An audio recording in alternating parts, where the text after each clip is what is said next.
नमस्कार दोस्तों। आज की कहानी एक पारिवारिक सामाजिक कहानी है। पूरे घर में हलचल मची हुई थी। कोई पर्दे बदल रहा था तो कोई नए गुलदस्ते सजा रहा था। अम्मा की आवाज़ रह रह के पूरे घर में गूंज उठी। किसी भी चीज़ में धूल नहीं दिखनी चाहिए। बाजार से मिठाई आ गई या नहीं। नित्या को ये आवाज़, ये हलचल बहुत भली लग रही थी।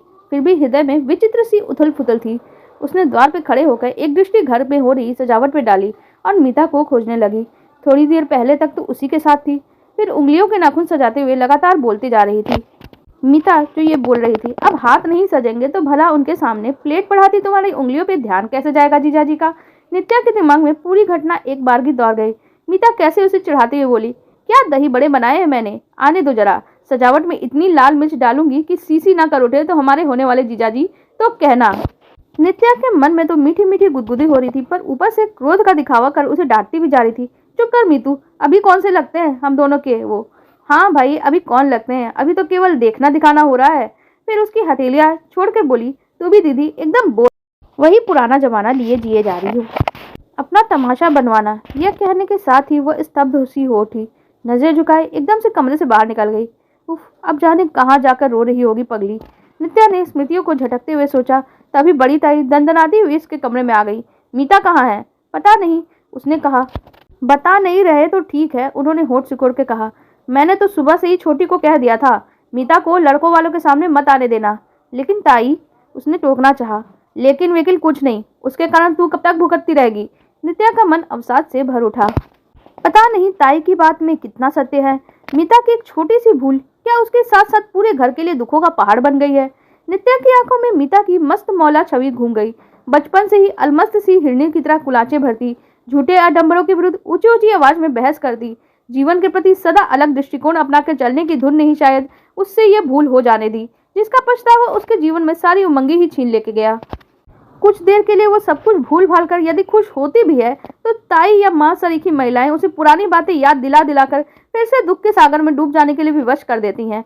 नित्या को तैयार कराने की जिम्मेदारी ताई की बड़ी बहू पे थी। इस बीच नित्या ने कई बार मीता के बारे में जानना चाहा तो उसे टाल दिया गया। वह समझ गई कि माँ ने मीता को एकांत में बैठने का आदेश दे दिया होगा ताकि लड़के वालों के सामने वो न पढ़ने पाए। लड़के वाले आ चुके थे और गहमा गहमी बहर गई थी। सबके चेहरों पर नित्या के पसंद किए जाने की चिंता से अधिक संभवतः मीता का डर व्याप्त था। कई लोगों को भी भनक न लग गई हो कि लड़की की छोटी बहन अपनी प्रेमी के साथ घर से भाग गई थी। हाँ, यही शब्द तो सब दोहराते हैं। कितना भोंडा सा लगता है ये सब। क्या उस समय कोई भी मीता के हृदय में झांकना चाहता है? क्या बीतती होगी उसके मन पर।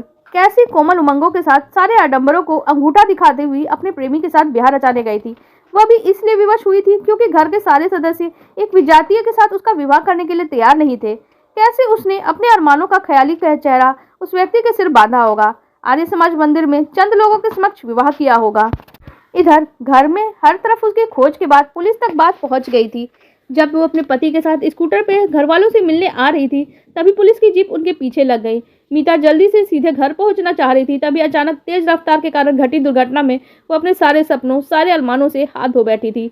मीता अपने पति के शव पर ढंग से रो भी नहीं पाई थी कि उसे घर वाले जबरदस्ती पकड़ कर ले आए थे। मीता के ससुर ने एक पत्र के द्वारा अपनी बहू को घर ले जाने का अनुरोध भी किया था, पर उसके माता पिता ने उस विवाह को ही मान्यता देने से इनकार कर दिया। कई माह बीता एकदम गुमसुम सी हो गई थी। तब चुपके चुपके नित्या ने उसे समझाया था, लेकिन घर के शेष सदस्य उसे इस घर से बाहर तक निकलने नहीं देना चाहते थे। एक भूल की इतनी कठोर सजा मिलेगी उसने तो यह सोचा भी नहीं था। वो अपने घर में एक कैदी बना दी गई थी। उसकी पढ़ाई बंद करा दी गई। समाज की दृष्टि से छिपाकर घर के कार्यों में लगा दिया गया। अभी उसकी बड़ी बहन कुंवारी थी। यदि मीता पे कठोर अनुशासन ना बैठाया गया था तो नित्या का जीवन भी अंधकारमय हो जाता।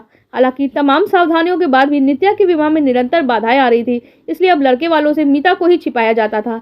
मेज पे कई प्रकार की मिठाइयाँ, नमकीन और मेवे सजाए जा रहे थे। ताई की बहू अतिथियों को शीतल पेय पेश कर रही थी। ताई, माँ, पिताजी लड़के वालों के सामने जमकर बैठ गए। मीता को रसोई में चाय बनाने में व्यस्त कर दिया गया। थोड़ी ही देर में नित्या चाय की ट्रे लेकर भाभी के साथ बैठक में आई तो सबकी दृष्टि उसकी तरफ उठ गई। माँ और पिताजी की आंखें अतिथियों की नजरों से टोह लेने में जुट गई।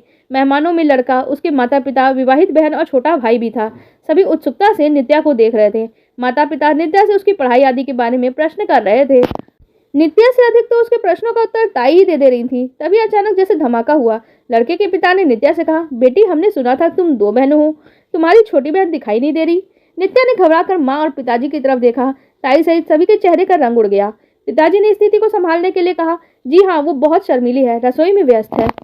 वाह, चाय तो बहुत अच्छी बनी है, लड़के के पिता ने कहा। शेष मेहमान मुस्कुराकर उनका साथ दे रहे थे। तभी लड़के की माँ ने कहा, बुलाइए ना उसे भी, मिल तो ले। पिता, माँ, ताई आदि मन ही मन पिताजी को उसके कोसने लगे कि आखिर वो घड़ी आ ही गई जिसका वह डर था। सब एक दूसरे का मुंह देखकर जैसी आंखों ही आंखों में पूछ रहे थे, अब क्या करें। फिर पिताजी ने कहा, जाओ बेटी, तुम बुला लाओ अपनी बहन को, आखिर अपने होने वाले जीजा से उसे भी तो मिलना चाहिए। उसकी इस बात पे घर वालों की आंखों में जहां यह संकेत पाकर चमक आ गई थी कि नित्या उसे पसंद आ गए है, वहीं अब आगे क्या होगा ये सोच के उनका सिर चकराने लगा। ये लोग कुछ ना कहते उससे पहले नित्या उठकर अंदर चली गई। उसकी आंखों में प्रसन्नता की लहर थी, उसे पसंद कर लिया गया है।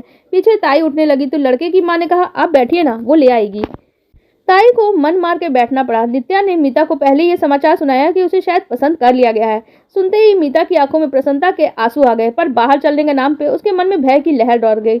थोड़ी देर बाद लड़की की बहन जब भाभी के साथ वहीं आ गई तो मीता को बाहर आना ही पड़ा। माँ और पिताजी के चेहरे का रंग बुरी तरह से उड़ा हुआ था, जैसे सुख हाथ में आते आते छीना जा रहा हो। मीता को उन लोगों ने अपने बीच ही बैठा लिया। लड़की की माँ हंसते हुए बोलती है, भाई छोटी बहनें तो सबसे पहले अपनी बड़ी बहन के होने वाले पति को पसंद करने आती हैं, तुम तो अंदर ही छिपी बैठी थी। मीता ने मुस्कुरा के गर्दन झुका ली, लेकिन इससे पहले एक भयभीत दृष्टि माता पिता पे डाल ली। वे लोग नित्या को छोड़कर मीता से ही बातें करने लगे तो माँ ने उनका ध्यान भंग करते हुए कहा, आप लोग मेज तक चलिए, नाश्ता ठंडा हो रहा है। हाँ हाँ, वहां भी चलेंगे, लड़के के पिता ने कहा, लेकिन पहले अपने घर की सबसे बड़ी बहू से कुछ बातें तो कर ले। उन्होंने स्नेहपूर्वक मीता को देखा तो माँ और पिताजी भय और आश्चर्य से एक दूसरे का मुख देखने लगे। सोचने लगे शायद इन लोगों ने नित्या की जगह मीता को पसंद कर लिया है। तभी लड़के के पिता ने कहा, आप लोग मेरी बात से इतना परेशान मत होइए, हमें मालूम है आपकी छोटी बेटी ने विवाह किया था।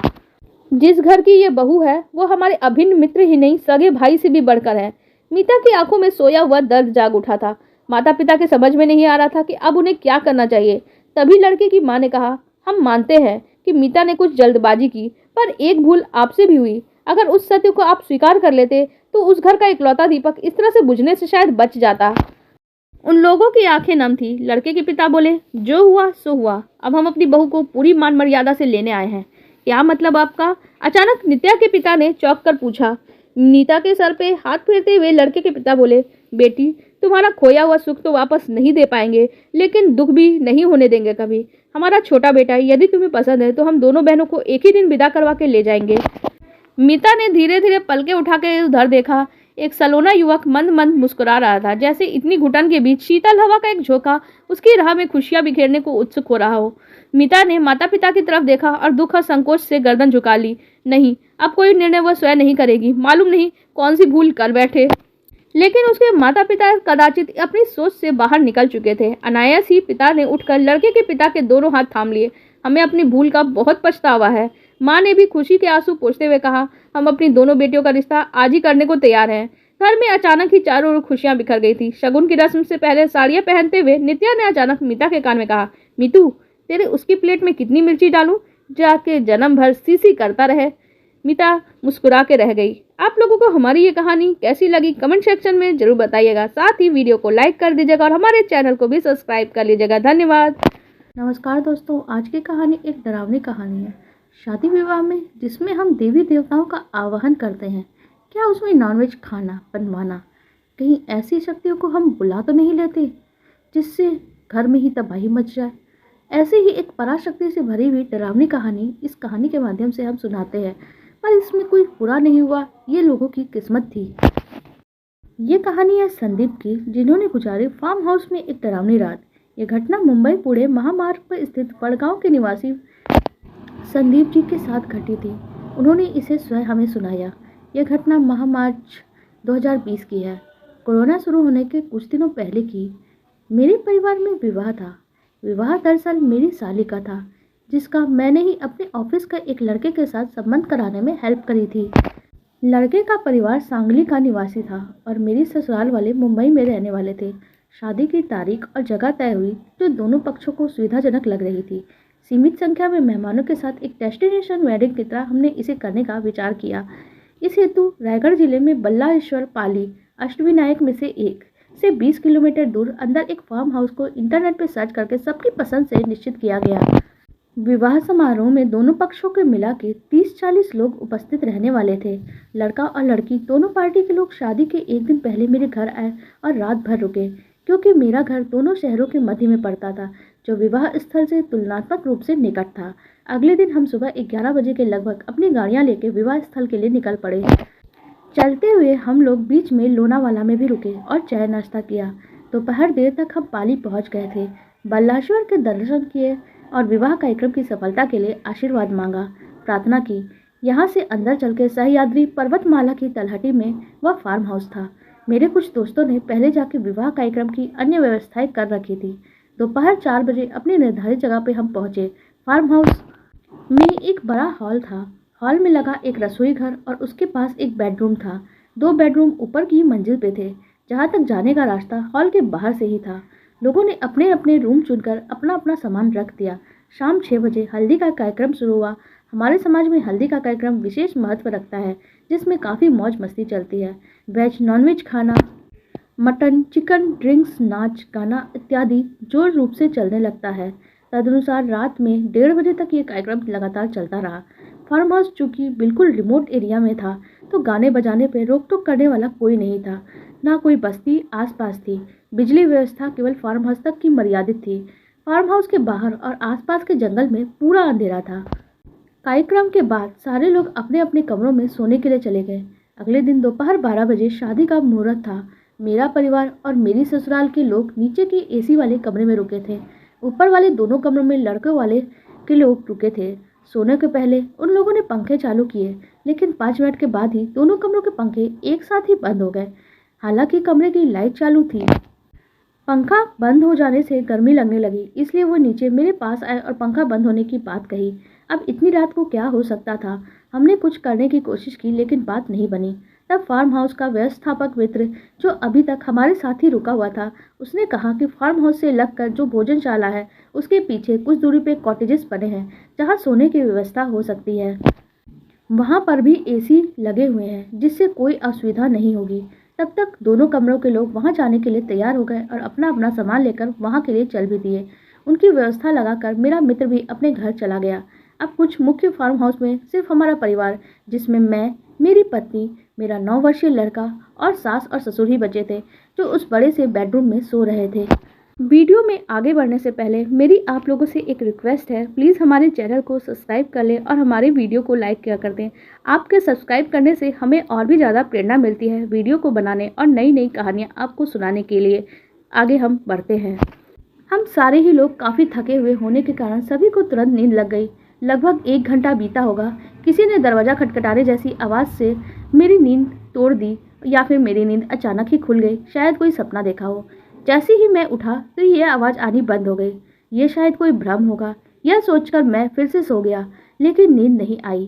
कुछ देर बाद फिर से खटखटाने की आवाज़ आने लगी। तभी मुझे ख्याल आया, बाहर हॉल में एक कैरम बोर्ड रखा हुआ है। ये आवाज़ उनकी गोटियों की टकराने जैसी लग रही थी। सोचा हो सकता है कोई उठ के कैरम खेलने आ गया हो। चारों ओर सन्नाटा ऐसा था कि उस सन्नाटे में गोटियों की आवाज़ बहुत ही कर्कश लग रही थी। मैं बेडरूम का दरवाज़ा खोल के हॉल में देखने पहुंचा। उसी समय ये आवाज़ बंद हो गई। बाहर हॉल में काफ़ी अंधेरा था। बस एक छोटी सी मध्यम लाइट जल रही थी। टेबल पे कैरम बोर्ड और उसमें पड़ी हुई गोटियाँ दिखाई दे रही थी, लेकिन आसपास अन्य कोई व्यक्ति नहीं दिखाई दिया। कोई तो भ्रम हुआ है मुझे। यह सोच के मैंने रसोई घर में जाकर पानी पिया, वॉशरूम होकर आया और फिर से अपने बेडरूम में सोने चला आया। यह निश्चय कर बिस्तर पे आड़ा हो गया कि अब सुबह ही उठेंगे। इधर जो भी होगा उस पर ध्यान देने की जरूरत नहीं है। 10 मिनट भी नहीं बीते होंगे कि फिर से वही कैरम की गोटियों की खटखटाने की आवाज़ें आने लग गई। मैंने बगल में सो रही पत्नी को धीरे से हिलाकर उठाया और पूछा, क्या तुम्हें कोई आवाज़ आ रही है? उसने कहा, मुझे क्यों उठाया तुमने इतनी रात को? रात भर ड्रिंक वगैरह कर लिया है तुमने, अब तो कोई वहम हो रहा होगा तुम्हें, सो जाओ चुपचाप। मैंने कहा, नहीं, ध्यान से सुनो ना। अब भी वो भी उठकर बैठ जाती है। वो आवाज़ें फिर से आने लगी थी। इस बार आवाज़ें थोड़ी अलग थी। अब की बार तो गोटियां ज़मीन पर गिरने की आवाज़ भी उसमें शामिल हो गई थी। लेकिन मेरी पत्नी ने हैरानी की बात यह है कि उसने भी स्वीकार कर लिया कि हाँ, उसे भी आवाज़ आ रही है, यानी ये ड्रिंक की वजह से नहीं हो रहा था। मेरा बेटा बाजू में सो रहा था। सास ससुर जी नीचे फर्श पे बिस्तर डाल के सोए थे। अब मुझे थोड़ी घबराहट सी होने लगी और तनाव भी महसूस हुआ। मैंने अपना मोबाइल निकाल के मित्र को फ़ोन करने पे विचार किया तो देखा मोबाइल में रेंज ही नहीं आ रही थी। ऐसा लग रहा था जैसे मैंने मोबाइल को एरोप्लेन मोड पे कर दिया हो या फिर इसे कर दिया गया हो। पत्नी का, ससुर जी का मोबाइल भी मैंने देखा, पर उनका भी वही हाल था। एक बार बाहर निकल कर देखूं, यह सोचकर मैं धीरे से बाहर आया और देखा, लेकिन आवाज़ तभी बंद हो गई। लेकिन हैरानी की बात यह थी कि पिछली बार जो गोटियां मैंने कैरम बोर्ड पे पड़ी हुई देखी थी, इस बार उसमें से कुछ गोटियां बोर्ड के नीचे भी गिरी हुई थी। मैंने अनुभव किया, यहाँ कुछ तो गड़बड़ है। अंदर आया और सोचा, अब चुपचाप सर के ऊपर कंबल लेकर सुबह होने तक बजरंगबली का नाम लेते हुए पड़े रहो। बेडरूम अंदर से बंद किया। पत्नी से कहा, अब सुबह ही उठेंगे। हम दोनों लेट गए। बिस्तर पर लेटते ही फिर से वही आवाज़ें पुनः चालू हो गईं। थोड़ी देर के बाद पत्नी ने एक खिड़की की ओर इशारा करते हुए कहा, सुनो, मुझे बेडरूम की इस खिड़की से कुछ आवाज़ आ रही है, मानो जैसे कोई हंस रहा है बाहर खड़ा होकर। इस बेडरूम में 2 खिड़कियाँ थीं। मैंने पत्नी से पूछा, कैसी आवाज़ें? उसने कहा, किसी मर्द की आवाज़ थी, शायद कोई बाहर व्यक्ति भी है, मुझे दिखाई दिया है उसकी परछाई। कौन था? मैंने दोबारा पूछने पे बोली, साफ साफ नहीं दिख रहा था, कांच के पीछे कुछ अस्पष्ट सा ऐसा दिखाई दिया, लेकिन ऐसा लग रहा था जैसे वो लाल रक्त से सना हुआ। उसके सिर्फ कमर के नीचे का हिस्सा दिख रहा था और वो हंस रहा था। मैंने अपनी पत्नी से कहा, यहाँ कुछ तो गड़बड़ है, अब भगवान का नाम लेकर यहीं पड़े रहो, बाहर या खिड़की के पास तो छोड़ो, पलंग से नीचे उतरने की भी जरूरत नहीं है। कुछ समय बीता, अब दूसरी खिड़की से फिर से हंसने की आवाज़ें आने लगी। उसने मुझसे कहा, अब की बार मुझे दूसरी खिड़की से वही कटा हुआ व्यक्ति और हंसने की आवाज़ें आ रही है। मैंने कहा, हो सकता है किसी ने डोरी पे कपड़े सुखाने के लिए टांग रखा हो और तुम्हें ये सब कुछ देख के वहम हो रहा हो, क्योंकि रोशनी तो यहाँ पर्याप्त नहीं है। मैंने उसे समझाने के लिए कहा, क्योंकि मैंने दिन में देखा था बाजू के फार्म हाउस में केयर टेकर का झोपड़ा बना हुआ है। चलो अब सो जाओ, वहम मत करो। जिस तरह से पत्नी को खिड़की से आवाज़ आने और किसी के दिखने का अनुभव हो रहा था, वैसी मुझे हंसने की आवाज़ नहीं आ रही थी और ना ही कोई दिखाई दे रहा था। भगवान से प्रार्थना करते हुए हम बिस्तर पर पड़े रहे, लेकिन मुझे कैरम की आवाज़ें लगातार आ रही थी। हम दोनों का डर से बहुत बुरा हाल था, जिसे हम लगातार नकार रहे थे, और इस चक्कर में हमारी नींद पूरी तरह से उड़ चुकी थी। मुझे तो ये डर लग रहा था कि उधर हमारे जैसे ही कॉटेज में कोई अनहोनी अगर हो रही होगी तो। मेरी हालत यह थी कि मैं ये देखने के लिए बाहर भी नहीं निकल सकता था, ना ही उन्हें देखने जा सकता था, और ना ही फ़ोन पे नेटवर्क आना की वजह से मैं बात ही कर पा रहा था। हम तो बस सुबह होने की राह देख रहे थे। आखिरकार सुबह हुई, उजाला हुआ, कोई 7 बजे का समय हुआ होगा। मैं कमरे से बाहर निकला और कैरम बोर्ड की तरफ जाके देखा। रात में मैंने मध्यम रोशनी में कैरम बोर्ड पे गोटियां और ज़मीन पे गिरी हुई गोटियां देखी थी। वहाँ पे ज़मीन पे बोर्ड पे गोटियां बिखरी हुई थी, पर इस समय वहाँ पे कोई भी गोटी नहीं थी। कैरम बोर्ड पूरी तरह से खाली था। बंगले से बाहर आके मैं सबसे पहले उस कॉटेज की तरफ तेज़ी से भागा, जहाँ पे दोनों परिवार के लोग सोए हुए थे, कि देखूं वहाँ तो कोई अनहोनी नहीं घट गई। दोनों कमरों के दरवाजे भी जाके मैंने झटपट से खटखटाए। 5 मिनट के बाद उन्होंने दरवाजे खोले, लेकिन वो लोग सभी आराम से सो रहे थे। रात में कोई भी तकलीफ किसी को नहीं हुई और इसकी जानकारी मैंने ली थी। ना ही उन्हें कोई ऐसा ही अनुभव हुआ जो ऐसा अनुभव हमें या मेरी पत्नी को हुआ था। सौभाग्य से वहाँ कोई गड़बड़ नहीं हुई थी। सारे लोग तैयार हो गए। दिन भर शादी का कार्यक्रम संपन्न हुआ। इसके बाद 2 बजे के लगभग खाना खाने लोग भोजन कक्ष में एकत्रित हुए। वहाँ खाने की व्यवस्था थी। भोजन व्यवस्था करने वाले फार्म हाउस के ही 2 लोग थे। मैंने उनसे पूछा, यहाँ रात में कोई गड़बड़ होती रहती है क्या? उसने कहा, क्यों, क्या हुआ? मैंने पूछा, रात में कोई कैरम खेल रहा था क्या? मेरा ऐसा पूछते ही वो चौंक गया और उसने कहा, नहीं तो ऐसा कुछ नहीं है। मैंने कहा, रात भर मुझे कैरम खेलने की आवाज़ें आती रही। उसके पहले पंखे बंद हो गए। खिड़की से भी कोई खड़ा था और जो लगातार हंस रहा था। कोई तो बात है। उसने इस बात की जानकारी जरूर होगी, और वो बात छुपाने की कोशिश में बात टालने लगा। मैंने उसे लेकिन ज़्यादा नहीं छेड़ा। भोजन हो जाने के बाद हमने फटाफट वहाँ से निकल जाने की योजना बना ली, ताकि शाम होने से पहले हम लोग मुख्य मार्ग तक पहुँच जाए। इस प्रकार हम जल्दी से निकल के पाली तक पहुँच गए। इसके आगे सारे लोग अपना रास्ता पकड़ के अपने अपने घर पहुँच गए। इस घटना के 4 साल के बाद अभी कुछ दिन पहले मेरे ऑफिस के लोगों के बीच चर्चा हुई कि वीकेंड पे किसी ऐसी रिमोट एरिया पे चला जाए जहाँ पे हम छोटी मोटी पार्टी कर सकें और किसी प्रकार का व्यवधान ना हो, और हम अपनी मर्जी से नाच गाना खाना पीना करते हुए एंजॉय कर पाएँ। मुझे उसी फार्म हाउस का ध्यान आया। मेरे पास उस फार्म हाउस के मैनेजर का नंबर था। मैंने उसे फ़ोन लगाया और पूछा, मेरे ऑफिस के लोगों को वीकेंड के लिए फार्म हाउस की बुकिंग करनी है, क्या इस तारीख को वो उपलब्ध हो पाएगा? उसने कहा, आप कौन बोल रहे हैं? मैंने पहचान दिलाने के उद्देश्य से कहा, अभी 4 साल पहले शादी के लिए फार्म हाउस तो लिया था आपसे। उसने पहचान लिया और बोला, आजकल मैं वहाँ काम नहीं करता। फिर कौन काम करता है वहाँ? आप उसका नंबर हमें दे सकते हैं क्या? जी नहीं, अब वो फार्म हाउस बंद कर दिया गया है। क्या? क्यों बंद कर दिया गया है? उस दिन आपने रात की घटना को लेकर कुछ पूछा था ना। उसके बाद 2 साल तक और भी बहुत लोगों ने इस तरह की कुछ घटनाएं महसूस की थी। इस फार्म हाउस में लगातार होने वाली घटनाओं की शिकायतें बढ़ने से धीरे धीरे कस्टमर्स आना बंद हो गए और इस तरह से फार्म हाउस को बंद करना पड़ा। सच बताऊं तो एक रात मुझे भी इसी तरह का अनुभव हुआ। एक बार बंगले की कलरिंग का काम मिला था मुझे। इस वजह से रात भर मुझे वहां रुकना पड़ा था जिस कमरे में आप रुके थे। आपके साथ तो आपका परिवार भी था, लेकिन मैं वहाँ अकेला ही रुका था। सोचिए, इस तरह की आवाज़ें सुनने के बाद मेरी क्या हालत हुई होगी। मैंने अगले ही दिन वो नौकरी छोड़ दी थी। संदीप आगे बताते हैं, मैं तो ये घटना कोई वहम या भ्रम मान के भुला चुका था और इसी कारण किसी से आज तक इसका जिक्र भी नहीं किया था। लेकिन 4 साल के बाद उस मैनेजर से बात करने के बाद लगा वह केवल मेरे साथ घटी हुई घटना नहीं था। इसकी घटना को बहुत सारे लोग अनुभव कर रहे थे। इसीलिए मैं इसे आपके साथ साझा कर रहा हूँ। आप लोगों को हमारी ये घटना की जानकारी और कहानी कैसी लगी कमेंट सेक्शन में जरूर बताइएगा। साथ ही वीडियो को लाइक कर दीजिएगा और हमारे चैनल को भी सब्सक्राइब कर लीजिएगा। धन्यवाद।